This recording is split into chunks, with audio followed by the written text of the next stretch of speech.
warahmatullahi wabarakatuh. Kami dari kelompok 1 ingin mempresentasikan hasil kelompok kami yang berjudul Kompetensi Peradilan Tata Usaha Negara atau PETUN, yang saya sendiri bernamakan Ella Agustina dengan NIM 2005-10219 dan teman saya Putri Nabila Amanda dengan NIM 2005-151. Baik, langsung saja saya bacakan hasil diskusi kami. Pengertian hukum acara PETUN. Kompetensi peradilan tata usaha negara. Kompetensi menurut bahasa Indonesia adalah kewenangan atau kekuasaan untuk menentukan atau memutuskan sesuatu. Kompetensi dari satu peradilan atau memeriksa, mengadili, dan memutuskan suatu perkara berkaitan dengan jenis dan tingkatan pengadilan yang berdasarkan peraturan perundang-undangan yang berlaku. Rojali Abdullah, Hukum Acara PETUN, rangkaian peraturan-peraturan yang memuat cara bagaimana harus bertindak satu sama lain untuk melaksanakan berjalannya peraturan hukum tata usaha negara atau hukum administrasi negara. Sebagaimana diketahui bahwa berdasarkan jenis lingkungan, pengadilan dibedakan menjadi atas pengadilan umum, pengadilan militer, pengadilan agama, pengadilan tata usaha negara, atau pengadilan administrasi. Sedangkan berdasarkan tingkatnya, pengadilan-pengadilan terdiri atas pengadilan tingkat pertama, pengadilan tingkat tinggi atau tingkat banding, Mahkamah Agung atau pengadilan tingkat kasasi. Asas-asas hukum acara PETUN. 1. Asas praduga resmetik. Setiap tindakan pemerintah selalu dianggap resmetik sampai ada pembatalan. Pasal 67 ayat 1 Undang-Undang Nomor 5 Tahun 1986. 2. Asas gugatan pada dasarnya tidak dapat menunda pelaksanaan keputusan tata usaha negara atau KETUN yang dipersengketakan kecuali ada kepentingan yang mendesak.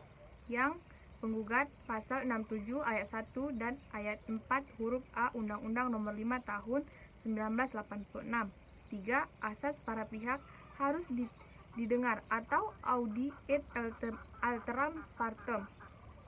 Para pihak mempunyai kedudukan yang sama dan harus diperlakukan dan diperhatikan secara adil. Hakim tidak dibenarkan hanya memperhatikan alat bukti, keterangan, atau penjelasan salah satu pihak saja. 4. Asas kesatuan beracara dan perkara sejenis, baik dalam pemeriksaan di peradilan judek, pektik maupun kasasi dengan Mahkamah Agung sebagai puncaknya. Atas dasar satu kesatuan hukum berdasarkan wawasan Nusantara, maka dualisme hukum, acara, dan wilayah Indonesia tidak relevan. 5. Asas penyelenggaraan kekuasaan kehakiman yang merdeka, bebas dari segala macam campur tangan kekuasaan yang lain baik secara langsung maupun tidak langsung, bermaksud untuk mempengaruhi keobjektifan putusan pengadilan. Pasal 24 Undang-Undang 1945 Ju Pasal 4 Undang-Undang Nomor 14 Tahun 1970. 6. Asas peradilan dilakukan dengan sederhana, cepat, dan biaya ringan. Sederhana adalah hukum acara yang mudah dipahami dan tidak berbelit-belit. Sedang dengan hukum acara yang mudah dipahami, peradilan akan berjalan dengan waktu yang relatif cepat. Dengan demikian, biaya berperkara juga menjadi ringan. 7. Asas aktif. Asas yang memberikan peran kepada hakim dan proses persidangan guna memperoleh suatu kebenaran material, dan untuk itu Undang-Undang PETUN menggarap kesulitan penggugat memperoleh informasi, maka hakim dapat memerintahkan badan atau pejabat TUN sebagai pihak tergugat untuk memberikan informasi atau data yang diperlukan.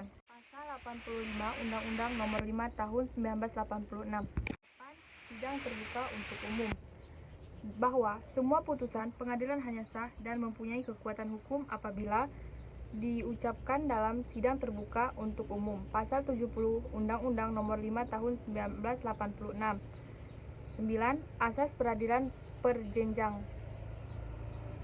Jenjang peradilan dimulai dari tingkat terbawah, yaitu PETUN, kemudian PT-UN, dan puncak Mahkamah Agung Republik Indonesia. 10. Asas pengadilan sebagaimana upaya terakhir untuk mendapatkan keadilan. Asas ini menempatkan pengadilan sebagaimana ultimum remedium apabila musyawarah tidak mencapai mufakat, maka berulang penyelesaian melalui PETUN dilakukan. 11. Asas objektivitas. Untuk tercapainya putusan yang adil, maka hakim atau panitera wajib mengundurkan diri apabila terkait hubungan keluarga, sedarah, atau semenda sampai derajat ketiga atau hubungan suami istri meskipun telah tercapai dengan tergugat. Penggugat atau penasihat hukum atau antara hakim dengan salah satu hakim atau panitera juga terdapat hubungan sebagaimana disebut di atas. Hakim dan panitera tersebut mempunyai kepentingan langsung atau tidak langsung dengan sengketanya. Pasal 78 dan 79 Undang-Undang Nomor 5 Tahun 1986. Selanjutnya akan disambungkan oleh teman saya Titik Nabil Amanda. Kompetensi peradilan.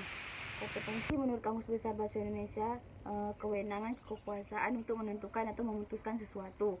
Secara umum, kompetensi dibagi menjadi dua jenis, yaitu kompetensi absolut dan kompetensi relatif. Kompetensi absolut. Kompetensi absolut suatu badan pengadilan adalah kewenangan yang berkaitan untuk mengadili suatu perkara menurut objek atau materi atau pokok sengketa. Adapun yang menjadi objek sengketa di Pengadilan Tata Usaha Negara adalah keputusan tata usaha negara yang diterbitkan oleh badan atau pejabat tun, sebagaimana disebutkan dalam pasal 1 angka 9 Undang-Undang Nomor 51 Tahun 2009 tentang perubahan kedua Undang-Undang Nomor 5 Tahun 1986 tentang Pengadilan Tata Usaha Negara. Sedangkan perbuatan badan atau pejabat tun lainnya, baik perbuatan material maupun penerbitan peraturan atau regeling, masing-masing merupakan kewenangan peradilan umum dan Mahkamah Agung. Kompetensi absolut pengadilan tun diatur dalam pasal 1 angka 10 Undang-Undang Nomor 51 Tahun 2009 tentang perubahan kedua Undang-Undang Nomor 5 Tahun 1986 tentang peradilan tata usaha negara yang menyebutkan sengketa tata usaha negara adalah sengketa yang timbul dalam bidang tata usaha negara antara orang atau badan hukum perdata dengan badan atau pejabat tata usaha negara, baik di pusat maupun di daerah, sebagai akibat dikeluarkannya keputusan tata usaha negara, termasuk sengketa kepengawalan berdasarkan peraturan perundang-undangan yang berlaku. Dari rumusan pasal tersebut, persyaratan keputusan tun yang dapat menjadi objek di pengadilan tun meliputi 1. Penetapan tertulis. 2. Dikeluarkan oleh badan atau pejabat tun. 3. Berisi tindakan hukum tun. 4. Berdasarkan peraturan perundang-undangan yang berlaku. 5. Bersifat konkret, individual dan final. 6. Menimbulkan akibat hukum bagi seorang atau badan hukum perdata. 6. Menimbulkan akibat hukum bagi seorang atau badan hukum perdata. 7. Keenam persyaratan tersebut bersifat kumulatif, artinya untuk dapat dijadikan objek sengketa di peradilan tun, keputusan tun harus memenuhi keenam persyaratan tersebut. 8. Undang-Undang Nomor 51 Tahun 2009 tentang Peradilan Tata Usaha Negara. Dari rumusan pasal tersebut, persyaratan keputusan tun yang dapat menjadi objek di pengadilan tun meliputi penetapan tertulis. 2. Dikeluarkan oleh badan atau pejabat tun. 3. Berisi tindakan hukum tun. 4. Berdasarkan peraturan perundang-undangan yang berlaku. 5. Bersifat konkret, individual dan final. 6. Menimbulkan akibat hukum bagi seorang atau badan hukum perdata. Keenam persyaratan tersebut bersifat kumulatif, artinya untuk dapat dijadikan objek sengketa di peradilan tun, keputusan tun harus memenuhi keenam persyaratan tersebut. Undang-Undang Nomor 51 Tahun 2009 tentang Peradilan Tata Usaha Negara. 2. Kompetensi relatif. Kompetensi relatif suatu badan pengadilan ditentukan oleh batas daerah hukum yang menjadi kewenangannya. Suatu badan pengadilan dinyatakan berwenang untuk memeriksa suatu sengketa apabila salah satu pihak sedang bersengketa atau penggugat atau tergugat berkediaman di salah satu daerah hukum yang menjadi wilayah hukum pengadilan itu.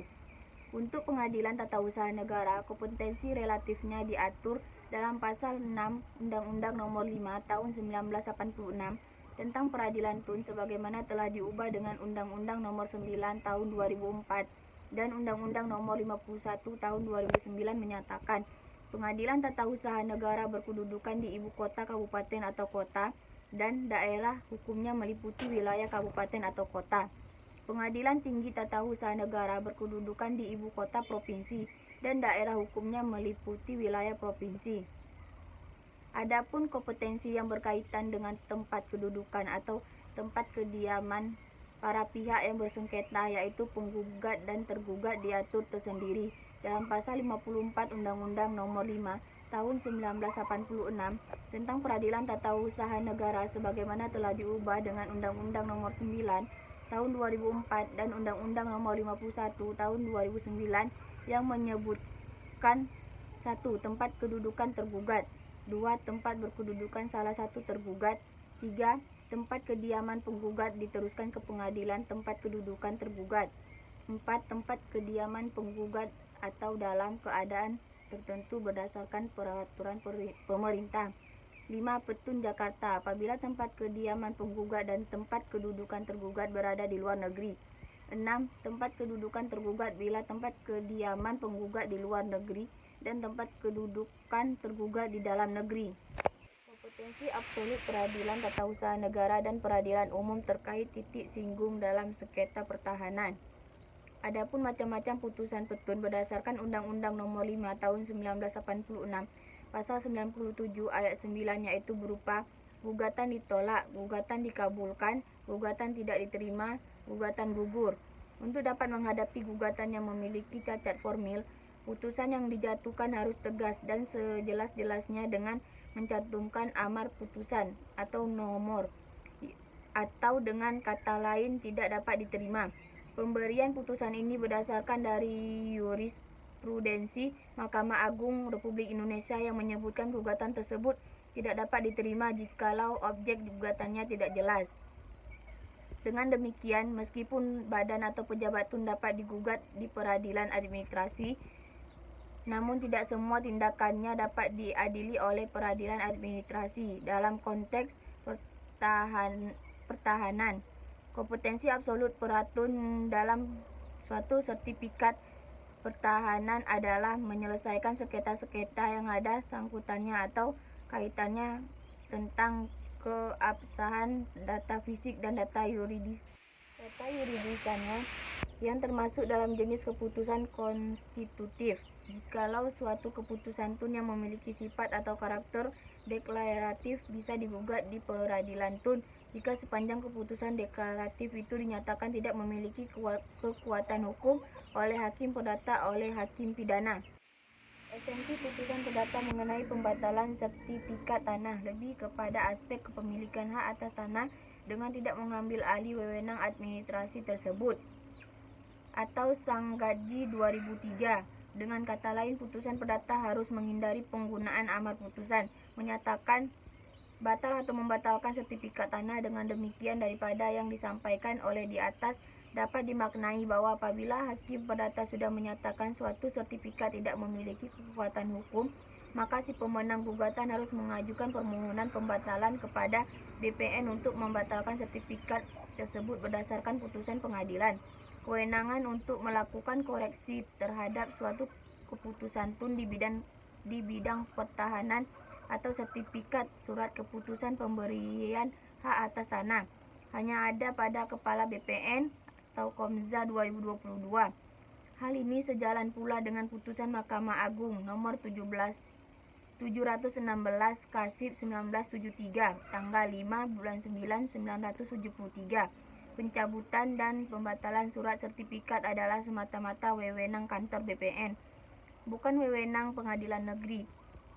Sedangkan dalam putusan Mahkamah Agung nomor 3838 Kasib 1971 tanggal 3 bulan 11 1971 menyatakan batal SHM yang dikeluarkan oleh BPN secara sah semata-mata termasuk wewenang administrasi. Dengan demikian dapat dipedomani bahwa kewenangan hakim perdata dalam sengketa pertahanan apabila menyangkut dan berkaitan dengan penerbitan suatu sertifikat sebagai bukti hak atas tanah adalah hanya menguji aspek substansi dari suatu sertifikat. Sedangkan dalam posisi yang sama kewenangan hakim peratun adalah menguji aspek prosedural kewenangan dan sampai tingkat tertentu menguji aspek substansi. Sebuah contoh di persidangan. Ini contoh surat perjanjiannya.